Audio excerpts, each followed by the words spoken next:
Hey everybody, in today's lesson I'm going to show you 3 guitar fills that you can use to throw into your guitar solos to make them sound awesome, and they're pretty easy. You can learn them right away. But before we get going, remember to like and subscribe. I'll be posting new videos every week, and here we go.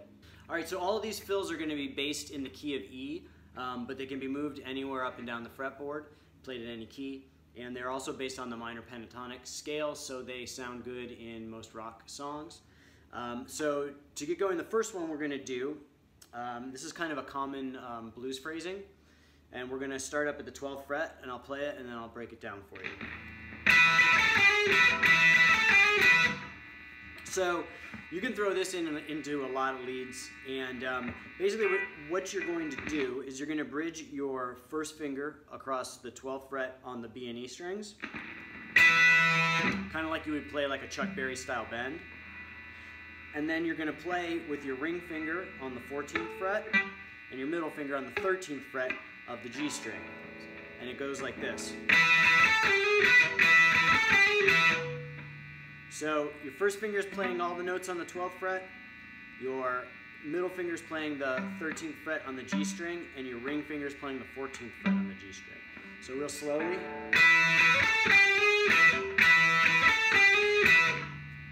One more time.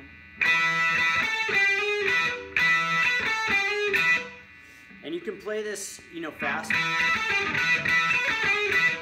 And you can move it up and down the fretboard.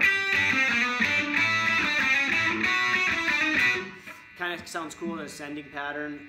If you have like a song that's like maybe riding a G chord, you can play it there. And yeah, this is kind of a common phrasing you'll hear in a lot of solos. It goes really good with the Chuck Berry bends.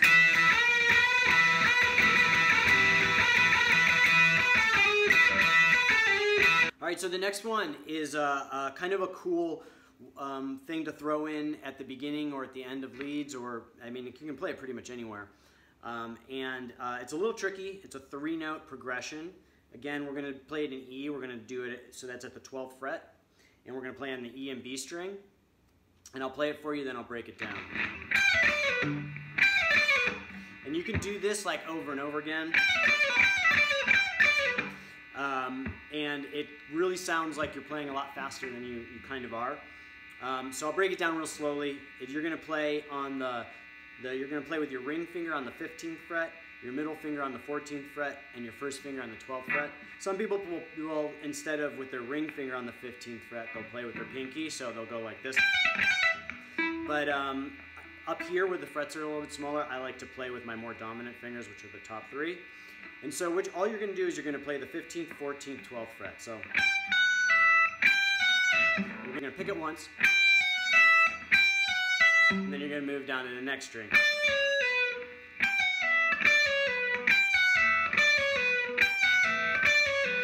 This is a thing you just have to practice it. Start slow, play it faster and faster as you get it. And like I said, you can go back and forth. And you can do it like over and over again, building tension. Sounds cool.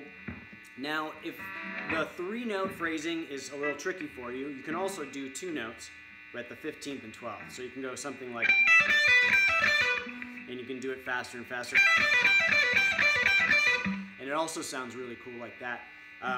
But you can get, I feel like, a lot more out of it if you can play those 3 notes. So, if you're playing leads now and you can't master that 3-note phrasing, play it with the 2 notes, but practice the 3-note and work that into your guitar solos. The last one is another simple kind of blues-based pattern. Again, we're playing in E, so we're going to play on the 12th fret, and we're going to bridge our finger across the 12th fret of the B and E strings. I'll play it first and then break it down just like the other ones. So that's all there really is to it. And again, this is one of those ones where you can play it over and over again to kind of build the tension in the middle of a lead. And so all you're going to do is you can bridge your finger across the 12th fret of the B and E strings, and you're going to play that 15th fret with your ring finger on the B string. So, and you're just going to play it like this.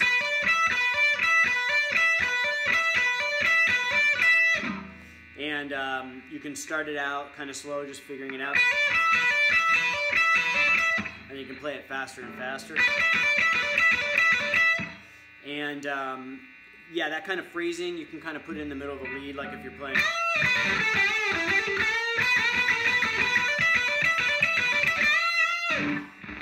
To kind of build up the tension in certain parts. And again, this is another one, you know, practice slow and then build up. Again, one more time real slow.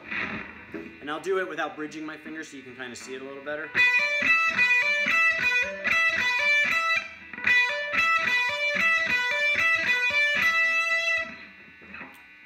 So that's it for this lesson. I hope those 3 fills helped you out. Again, remember, I showed him an E because it's kind of a common position, and a lot of guitarists like to play an E because there's a lot of the fretboard you can work with. It's easy to memorize a lot of the fretboard. But you can play these in any key. For example, if you were going to play that last one in D, you just move down to the 10th fret. Play it in D. And you can move it anywhere. So if you like this video, remember to like it and subscribe on YouTube. I'll be posting more videos like this every week, and I'll see you guys next time.